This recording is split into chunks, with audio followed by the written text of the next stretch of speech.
Dawn, 19th of September 1944, Arracourt, Lorraine. Fog hangs so thick it eats sound, then gives it back as a dull growl.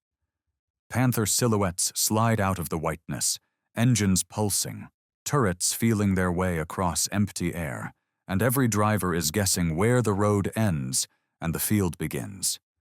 From hedgerows and hollow lanes, there's only breath and radios. A platoon leader counts off ranges he can't see.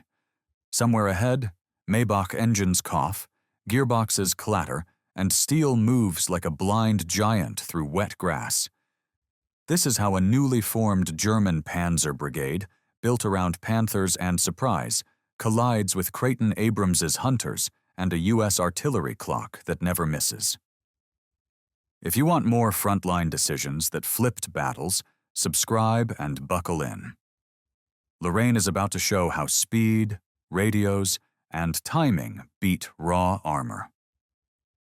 Weeks earlier, the U.S. Third Army had burst across France and run hard to the German frontier. Fuel lines stretched, bridges were blown, and the ground turned to rolling farmland broken by villages with names that stuck in the teeth: Liaison, Juvelise, Rechicourt-la-Petite, Zonray. Facing that advance, German command pulled together a stopgap. Panzer brigades formed in a hurry and thrown under 5th Panzer Army. Panzer Brigade 1-13 was one of them, newly created and Panther-equipped, a fresh hammer meant to strike before the Americans dug in. Hasso von Manteuffel, the 5th Panzer Army commander, studied the American map like a doctor sees a fracture. The right flank of Patton's drive lay exposed along the Arracourt-Luneville sector, where the 4th Armored Division pushed ahead of its infantry. On the American side, Major General John S. Wood ran the 4th Armored with a taste for speed and initiative. His combat command spread like fingers across the fields, with Lieutenant Col Creighton W. Abrams's 37th Tank Battalion forward and restless. Bruce C. Clark directed a mobile defense, not a static line. He scattered tank companies and tank destroyer platoons to cover road nets and rise lines, holding villages lightly, trading space for time and angles. The Germans planned to hit hard at first light, attack out of fog, and crush local American pockets before the enemy could reorient. On paper, the Panther's long 75mm guns would kill Sherman's at ranges where return fire was guesswork. Panzer Brigade 113 had the virtue of new machines and the vice of new crews. Officers had little time with their men. Radio nets were recently built, call signs barely memorized, and maps were often outdated. Reconnaissance was thin.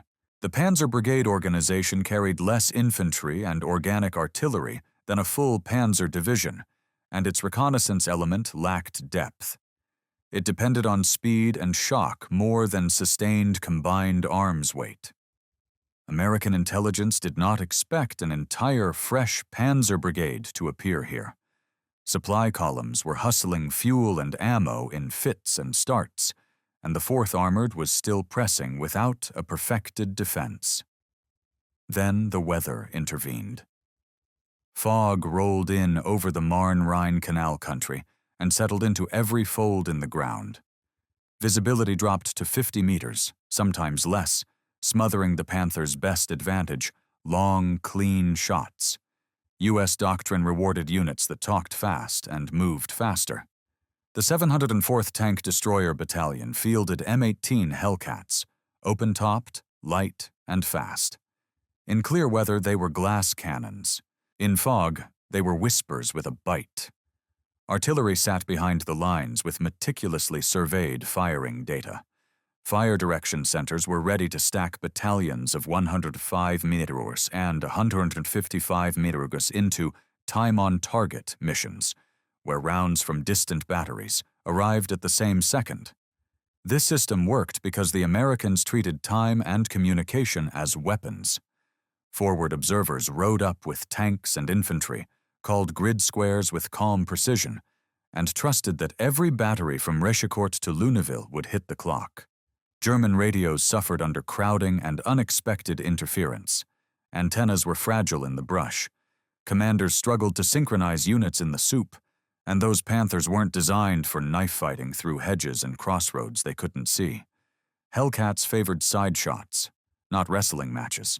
The 76mm gun and AP rounds could kill Panthers if they found thin flank plates, and good crews staged strikes like a quick punch, then vanished before the turret could find them. The 4th Armored's defense didn't stack tanks in lines.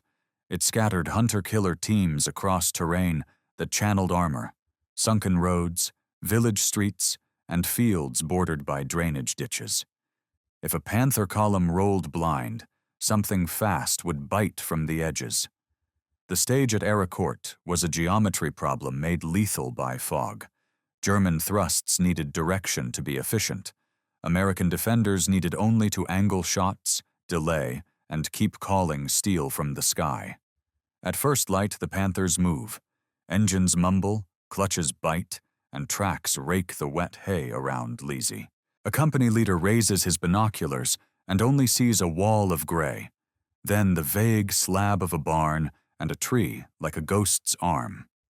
A Hellcat troop drifts up a narrow sunken lane. The commander checks his map with a grease pencil, notes a bend of the road, and stays under the hedge canopy. Radios crackle quiet codes, and engines throttle to idle.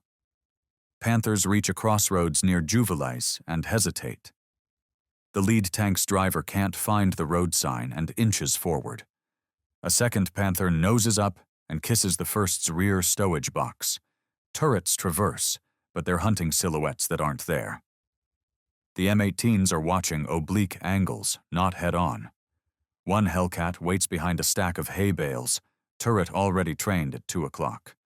Another parks 2 fields away, reading sound through the fog like sonar. A Panther passes, broadside for a heartbeat. The Hellcat's gun recoils, and a tungsten shot slams the side plate near the engine compartment. Fire blossoms, fast and sharp, and the M18 is already backing into the lane, engine howling. Panther turrets swing to the flash that isn't there anymore. A second M18 fires from a ditch at another angle, tracks a moving shadow, and hits under the turret ring. That German machine stops dead and belches smoke through the cupola. German commanders call for infantry to flush the lanes, but the grenadiers are still on the roads, bottled by other Panthers and half-tracks that crept closer than planned. The brigade net clogs with overlapping orders. Abrams pushes a section of Shermans to a hedgerow ridge and keeps them hull down. They hold fire, let the Panthers roll past the crest, and then hit from 300 yards where the fog smears distance into guesses. Meanwhile, a forward observer near Rechicourt-le-Petit climbs a church stair and stares into cloud.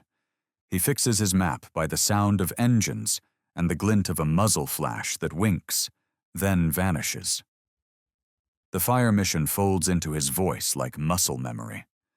Battery officers in the rear spin data wheels, set fuses to airburst, and call for 2 battalions of 105s and a 155 battalion to stack the same second.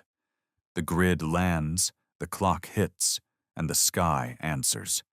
Shells arrive together, bursting over the fields, beating down on half-tracks, walking through the hedges where infantry hunched. Antennas snap. Radios fall silent. The Panthers survive the blasts but stand alone, deaf and surrounded by motion they cannot pin. German platoons try to pivot, but the battalion doesn't wheel, it frays. One company veers toward Zanre, another stalls on the low ground south of Juvilais, waiting for orders that never break through. Every minute, the fog shifts the lines like a magician. Clark's mobile defense looks like a dance. A Hellcat team strikes, a Sherman section anchors, a scout car rips down a farm track to report an opening wide enough to send Abrams's 37th Tank Battalion in for a jab. By late morning, the fog thins. The Panthers can finally see, and that should help. But their infantry is scythed down, and their radios are numb. American observers now mark targets with sharp eyes instead of ears. Abrams senses the change and turns offense into defense and back again. He throws a platoon forward to bait a Panther platoon, then slides a flanking element under cover of a hedgerow and hits the German column at the elbows. On the Arracourt plain, a Panther crests a swell and meets a Sherman at short range. Both guns fire. The Sherman's round bounces off the glacis. The Panther's shot cracks the Sherman's turret. The American tank hisses smoke, then reverses behind the ridge while its wingman cuts left. That wingman finds the Panther's side as the German gunner reaches for a new round.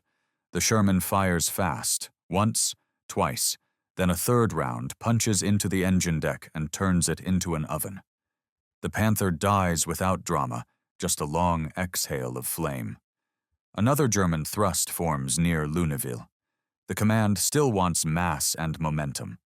Panthers gather, line up along a tree line, then move in staggered columns. They trot for a kilometer, then slam brakes because the road forks into mud and shallow ditches. An M18 platoon sprints along a parallel farm road. The lead destroyer brakes, throws the hull left to angle for a side shot, and waits. A Panther pushes through a low spot and exposes its hull. The Hellcat fires and runs, no second look.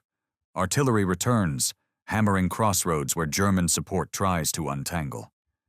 Every time a half-track pushes into a village, the U.S. guns swap to quick missions and turn roof tiles into shrapnel. The Panthers live, but they're losing the web that keeps tanks deadly.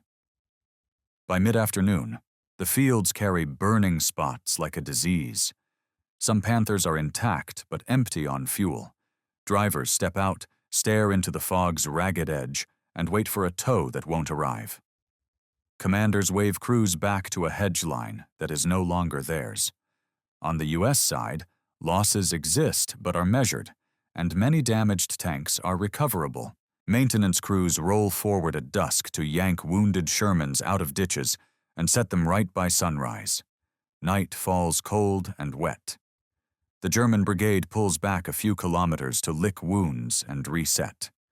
American patrols feel forward, count hulks, and mark battle damage with grease pencils on maps already soft with handling. Morning breaks on 20th September with fresh pushes. The Germans are not done, and 5th Panzer Army funnels more armor into the Arracourt-Luneville pocket, including other panzer brigades.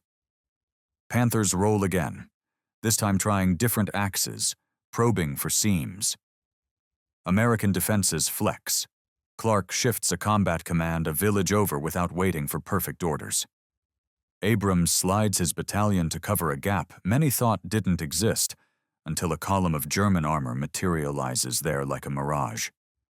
Fog thins earlier, but the ground is still damp and noisy.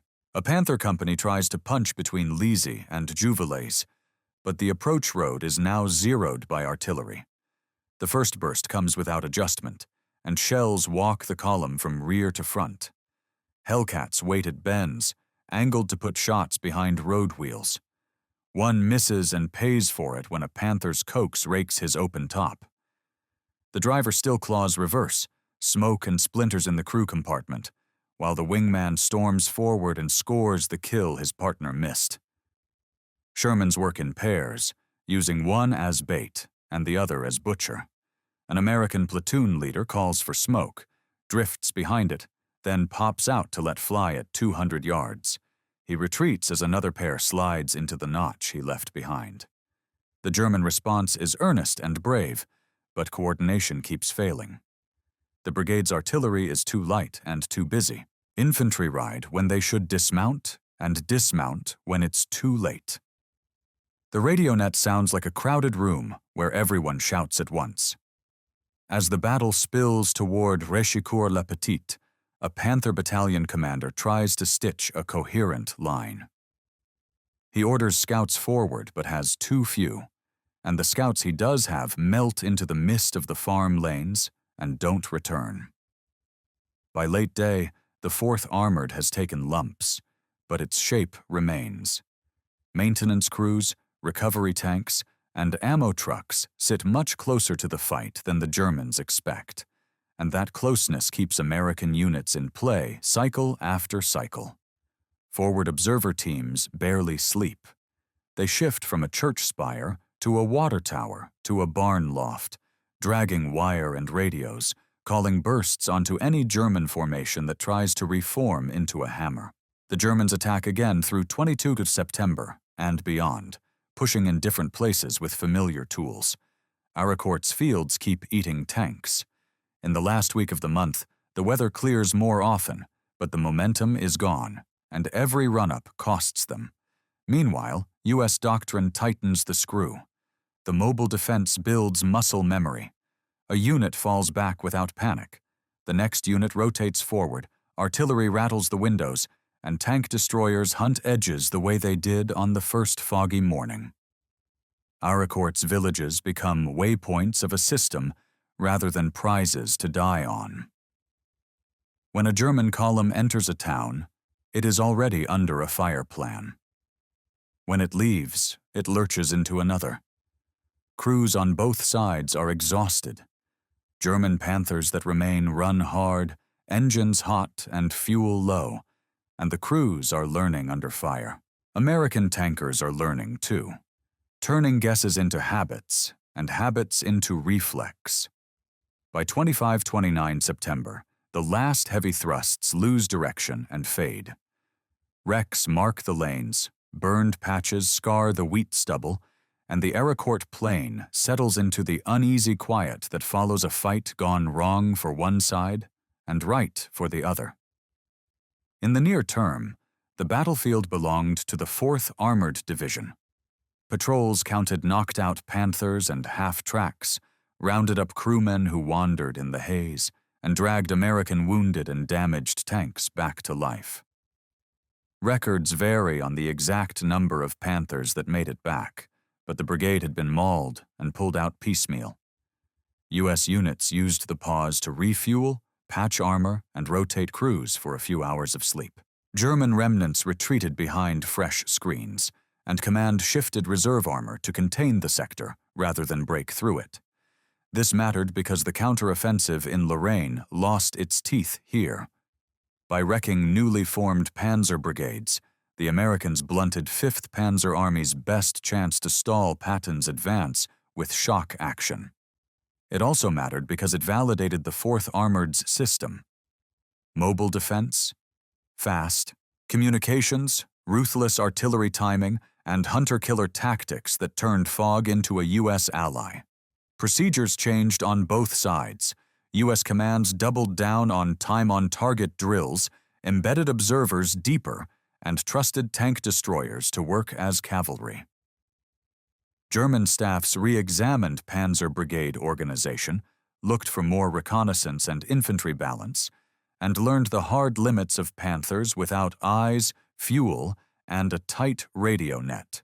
The takeaway is simple. Technology without integration breaks on contact, and the battlefield rewards clocks, maps, and disciplined speed. In Lorraine, a system beat a specification. For more battles where the outcome hinged on seconds, not slogans, subscribe and stay with us.